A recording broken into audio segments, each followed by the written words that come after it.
कि एक छोटे से गांव केवरिया में शिवा नाम का आदमी अपने परिवार के साथ रहता था। उसके पास एक छोटा सा खेत था। उसी के भरोसे उसका घर चलता था। वो बहुत बड़ा शिव भक्त था। वह हर वक्त भगवान का स्मरण करता। ओम नमः शिवाय। ओम नमः शिवाय। अजी सुनते हो? ओम नमः शिवाय। अगर आपकी शिव भक्ति पूरी हो गई हो तो सुनो, घर का अनाज कुछ ही दिन का बचा है। कुछ कीजिए, आपकी भक्ति से हमारे घर में अनाज नहीं आने वाला। इतने दिन हो गए, कितनी भक्ति करते हो, फिर भी आपकी किस्मत आपका साथ नहीं देती। हम कितनी गरीबी और दुख भरा जीवन जी रहे हैं। आपके भगवान को यह दिखता नहीं है क्या? कभी खाने को एक रोटी भी नहीं होती, नसीब नहीं होती। इतने छोटे से खेत में पूरे साल भर का खर्च नहीं निकलता है।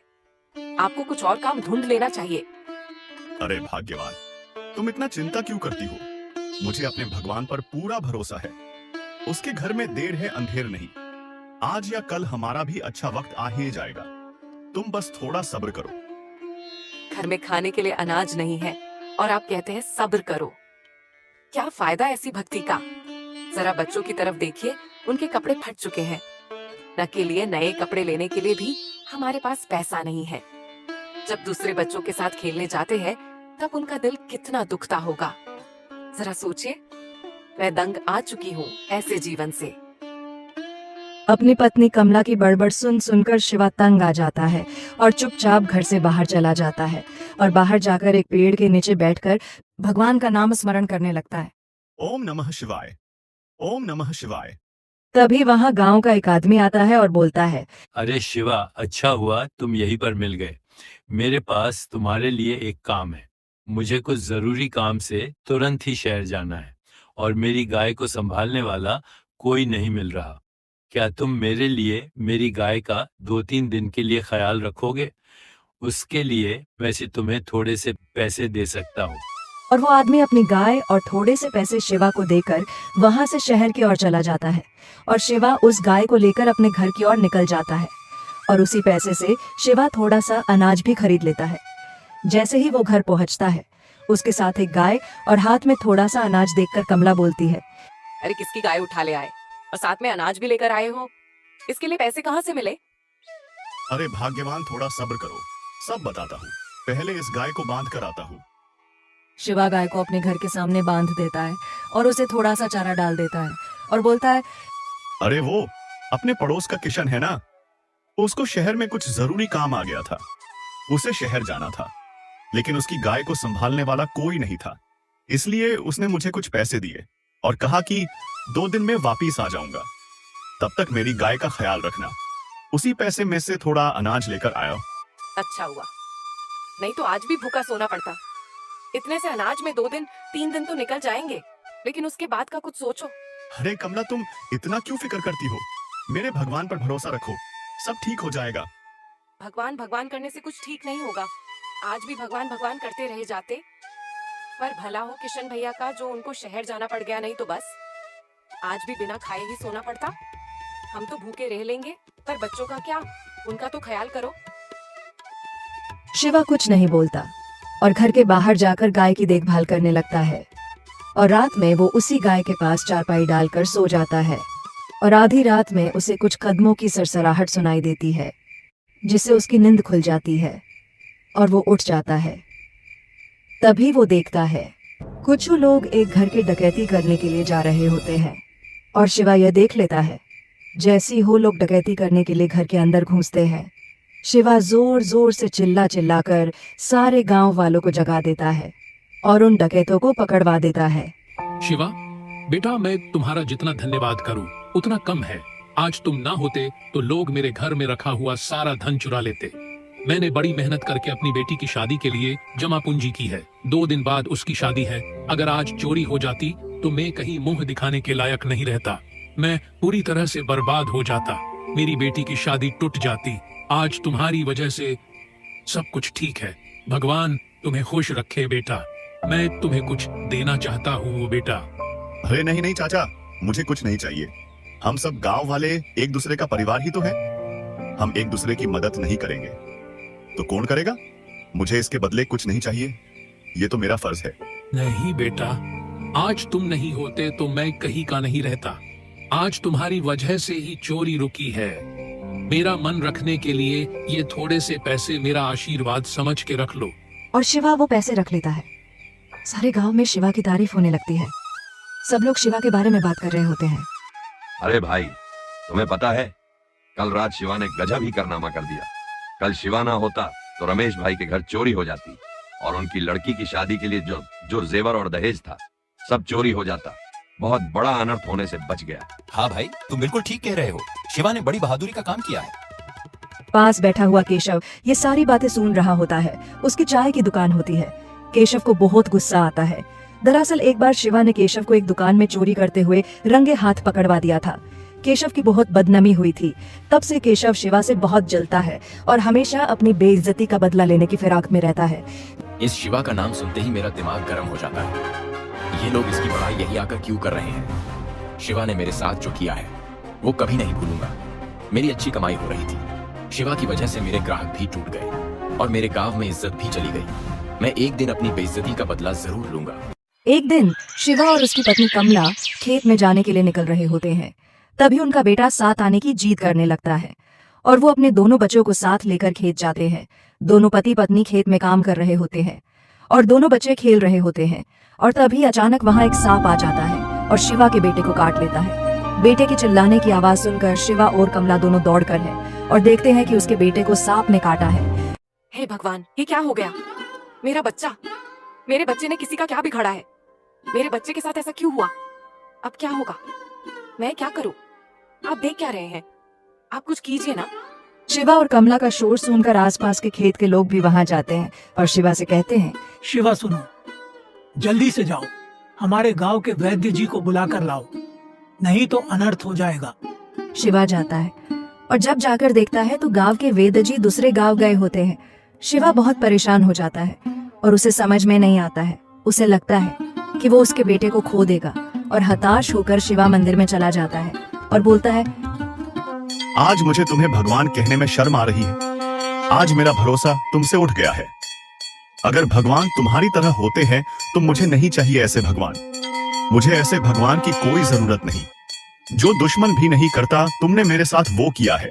तुम सिर्फ एक पत्थर हो, तुम्हारे अंदर कोई दिल नहीं है। आज तक तुमने मेरे साथ कभी कुछ अच्छा नहीं किया, फिर भी हर वक्त तेरा नाम लिया, कभी तुझसे कोई शिकायत नहीं की। फिर भी तुमने मेरे बेटे के साथ ऐसा किया। आज तक तुमने मुझे कोई खुशी नहीं दी, सिर्फ और सिर्फ मेरा बुरा ही किया है। अगर तुम्हारी भक्ति की फल ऐसा मिलता है, आज के बाद मैं तुम्हारी भक्ति कभी नहीं करूंगा। ऐसा कहकर और रोते रोते वहां से चला जाता है। जैसे ही वो मंदिर के बाहर आता है तभी वहां से एक अनजान आदमी गुजर रहा होता है। वो शिवा को रोते देख पूछता है, अरे भाई, क्यों रो रहे हो? क्या हुआ? बहुत परेशान दिख रहे हो, क्या बात है? शिवा उस आदमी को सारी बात बताता है तो वो आदमी बोलता है, बहुत किस्मत वाले हो तुम। मैं बगल के गांव का वैद्य हूँ। आज पता नहीं कैसे तुम्हारे गांव से होकर जा रहा हूँ। कहाँ है तुम्हारा बेटा? जल्दी से उसके पास ले चलो। इतना सुनकर शिवा के जान में जान आती है और वो उस वैद्य को लेकर अपने बेटे के पास जाता है और वो वैद्य अपनी जड़ी बूटी औषधि की मदद से सांप का जहर निकाल देता है और वैद्य बोलता है, देखो शिवा, मैंने इसका जहर निकाल दिया है। 3-4 दिन में तुम्हारा बेटा पूरी तरह से ठीक हो जाएगा। अच्छा हुआ सही वक्त पर मैं तुम्हें मिल गया, नहीं तो तुम्हारे बेटे को बचाना बहुत मुश्किल था, क्योंकि जिस सांप ने इसे काटा है वो बहुत जहरीला था। वैद्य जी, आपका बहुत बहुत धन्यवाद। आज आप ना होते तो मैं अपने बेटे को खो देता। इतना कहकर वेद वहां से चले जाते हैं और शिवा अपने बेटे को लेकर घर आ जाता है। आज वक्त पर वैद्य जी ना मिलते तो अनर्थ हो जाता। मेरे बच्चे को कुछ भी हो सकता था। तभी गांव के कुछ लोग शिवा के बेटे का हालचाल पूछने के लिए घर आते हैं और बोलते हैं, अरे शिवा, अब तुम्हारे बेटे की तबीयत कैसी है? अब पहले से बेहतर है, वैद्य जी ने कहा है। 3-4 दिन में एकदम ठीक हो जाएगा। अरे तुम तो बहुत किस्मत वाले हो, तुम ही वक्त पर वैद्य जी मिल गए। मेरे एक रिश्तेदार के साथ ऐसा ही हुआ था। उनको वक्त पर इलाज ना मिल पाने की वजह से उनकी मृत्यु हो गई। शुक्र मनाओ कि तुम्हारा बेटा बच गया। हाँ भाई, तुम बिल्कुल ठीक कह रहे हो। चलो शिवा, अब हम लोग चलते हैं। तुम अपने बेटे का ख्याल रखो, अगर किसी चीज की जरूरत लगे तो हमें बोल देना। इतना कहकर गांव वाले वहां से चले जाते हैं। ऐसे ही कुछ दिन बीत जाते हैं और एक दिन एक राहगीर शिवा के घर आता है। राम राम भैया, मेरा नाम मोहन है। मैं पड़ोस के गांव में रहता हूँ। मैं पास वाले गांव में किसी काम से जा रहा हूँ, लेकिन सुना है उस गांव के रास्ते में जो जंगल पड़ता है उसमें बहुत सारे चोर लुटेरे रहते हैं और ये सामान बहुत कीमती है और मुझे ये सामान साथ लेकर जाना सही नहीं लग रहा। मुझे बस अपना काम करके वापस आना है। क्या तब तक तुम मेरी अमानत अपने पास रखोगे? यहाँ गांव में किसी को नहीं जानता। तुम मुझे बहुत भले आदमी लग रहे हो। मैं वापस जाते समय तुमसे लेकर जाऊंगा। मैं शाम तक लौट आऊंगा। चाहो तो इसके लिए मैं तुम्हें थोड़े पैसे भी दे सकता हूँ। नहीं भाई, पैसे की जरूरत नहीं है। तुम अपनी अमानत यहाँ छोड़कर जा सकते हो। मैं तुम्हारी अमानत का पूरा ख्याल रखूंगा। बहुत बहुत शुक्रिया भैया, मैं अब चलता हूँ। इतना कहकर वो राहगीर अपनी अमानत शिवा के पास छोड़कर चला जाता है और ये सारी बात केशव सुन लेता है। और केशव सोचता है, अच्छा मौका है शिवा से बदला लेने का। यह राहगीर अगर ये सामान चोर लुटेरों के डर से शिवा के पास छोड़कर गया है, इसका मतलब तो यह जरूर कीमती ही होगा। अगर मैं इस सामान को चुरा लूं, तो फिर सारा इंजाम शिवा पर आ जाएगा और शिवा की पूरे गांव में बदनामी हो जाएगी और मेरा बदला भी पूरा हो जाएगा। इतना कहकर केशव उस अमानत को चुराने का योजना बनाता है। अरे सुनते हो, ये पोटली किसकी है और ये यहाँ क्या कर रही है? इसमें क्या है? पता नहीं कमला, पड़ोसी गांव से एक राहगीर आया था। उसका कुछ कीमती सामान छोड़ कर गया है और कह कर गया है कि एक दिन में लौटकर आ जाएगा। रास्ते में उसे एक जंगल पड़ता है और जंगल में बहुत सारे लुटेरे होते हैं। लुटेरों के डर से उसे यह सामान साथ ले जाना ठीक नहीं लगा, इसलिए वह यह सामान हमारे पास छोड़कर गया है। वापस जाते जाते लेता जाएगा। मुझे लगता है इसमें जरूर बहुत कीमती सामान होगा। क्या हम इसे खोलकर देख सकते हैं? नहीं कमला, वो बहुत भरोसे के साथ यह सामान यहां रख कर गया है और वैसे भी हमें ऐसा नहीं करना चाहिए। कोई भी चीज हो, हमें उससे क्या, ये उसकी अमानत है। तुम बस जाओ और इसे घर के अंदर रख दो। और कमला उस पोटली को घर के अंदर रख देती है और पोटली रखकर दोनों खेत की ओर निकल जाते हैं। और इसी बात का फायदा उठाकर केशव मौका मिलते ही वो शिवा के घर से उस पोटली को चुरा लेता है और अपने घर चला जाता है। घर जाने के बाद जब केशव पोटली को खोलकर देखता है, उसका मुंह खुला का खुला रह जाता है। उसमें बहुत सारे सोने के सिक्के होते हैं और इतने सारे सोने के सिक्के केशव ने एक साथ कभी नहीं देखे होते।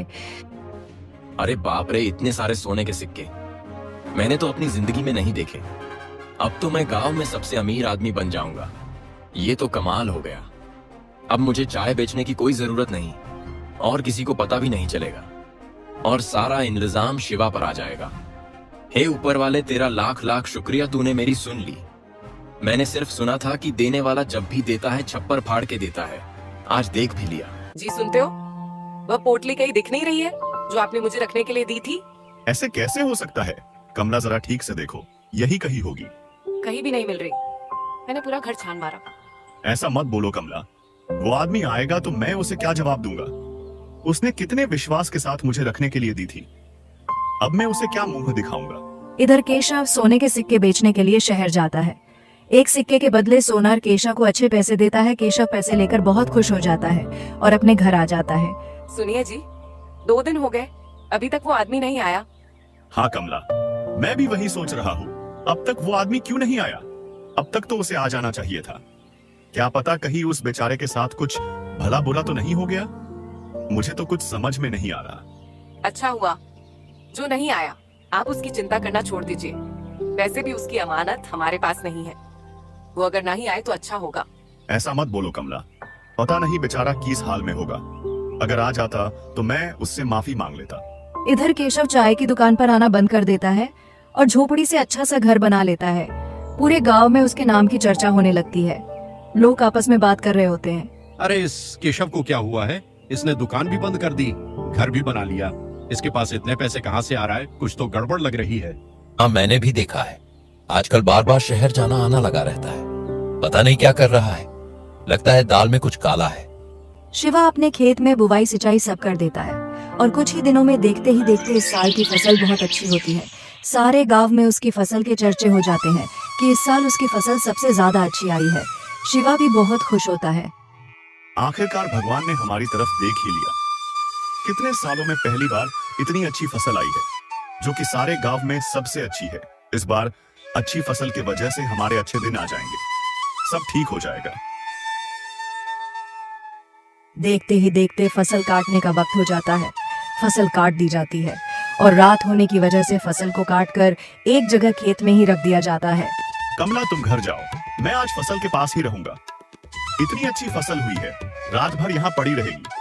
किसी ने चुरा लिया तो? कमला बच्चों को लेकर घर चली जाती है। शिवा फसल के पास ही चारपाई डालकर सो जाता है। अगली सुबह जब शिवा उठता है तो देखता है कि मौसम बहुत खराब है। घने काले बादल छाए होते हैं, कभी भी बारिश हो सकती है, ऐसा मौसम बना हुआ होता है। हे भगवान, बड़े सालों के बाद अब तो कुछ अच्छा होने जा रहा है। ऐसे अगर बारिश हो गई तो मेरी सारी फसल मिट्टी में न मिल जाएगी, मैं बर्बाद हो जाऊंगा। कृपा करके मेरी खुशियों पर नजर मत डालिए। ऐसा कहते ही जोरों की बारिश शुरू हो जाती है और सारी फसल पानी की वजह से खराब हो जाती है। पूरे खेत में पानी बहने लगता है। मेरे ही साथ ऐसा क्यों होता है? सारी मेहनत व्यर्थ चली गई। सोचा भगवान ने मेरी तरफ देख लिया है, लेकिन मुझे नहीं पता था मुझे 2 पल की खुशी देकर मुझसे छीन लेंगे। और निराश होकर शिवा घर चला जाता है। कमला पूछती है, क्यों जी, क्या हुआ? बहुत निराश लग रहे हो। कितनी तेज बारिश हुई थी, मुझे बड़ी घबराहट हो रही है। फसल का क्या हुआ? सब खत्म हो गया कमला, सारी फसल खराब हो गई, कुछ भी नहीं बचा, हम बर्बाद हो गए। है भगवान, ये कैसा न्याय है तेरा? हमारे साथ ही ऐसा क्यों होता है? कितने दिनों बाद एक खुशी मिलने जा रही थी, वो भी तुझसे देखा नहीं गया। हमने कभी किसी का बुरा नहीं किया, फिर भी हमारे साथ इतना बुरा क्यों? दोनों पति पत्नी बहुत निराश हो जाते हैं और निराश होकर शिवा घर से बाहर आ जाता है। और चलते चलते एक पागल बैल उसको सिंग मारने ही वाला होता है कि अचानक एक आदमी आकर उसको बचाता है। ओ शिवा भाई, ध्यान किधर है तुम्हारा? अगर अभी मैं ना आता तो आज वो बैल तुमको उठाकर पटक चुका होता। माफ करो भाई, थोड़ा सोच में था, इसीलिए ध्यान नहीं गया। आपका बहुत बहुत धन्यवाद। आप नहीं आते तो पता नहीं मेरा क्या होता। शिवा बहुत गुस्से से मंदिर में चला जाता है। बोलता है, तुम मेरे सबसे बड़े दुश्मन हो। तुम मुझे कभी खुश देखना नहीं चाहते। अभी तुमने मेरी जान लेनी चाहिए। कुछ दिन पहले मेरे बेटे की जान लेनी चाहिए। सालों बाद इतनी अच्छी फसल हो रही थी तो मेरी फसल खराब कर दी। मेरे साथ क्यों इतना बुरा कर रहे हो? मैंने किसी का क्या बिगड़ा है? आज मैं सारे सवालों का जवाब लिए बिना यहाँ से नहीं जाने वाला। तुम्हें आज मेरे सवालों का जवाब देना ही पड़ेगा। थोड़ी देर रुकने का बाद भी कुछ नहीं होता और शिवा बोलता है, आज तुमने साबित कर दिया, तुम कोई भगवान नहीं, तुम सिर्फ एक पत्थर हो। तुम्हें कोई फर्क नहीं पड़ता, चाहे मैं तुम्हारे सामने जान ही क्यों न दे दूं। आज के बाद भूल कर भी तुम्हारे मंदिर में पैर नहीं रखूंगा। इतना कहकर शिवा वहां से जाने लगा। तभी पीछे से आवाज आती है, रुको शिवा।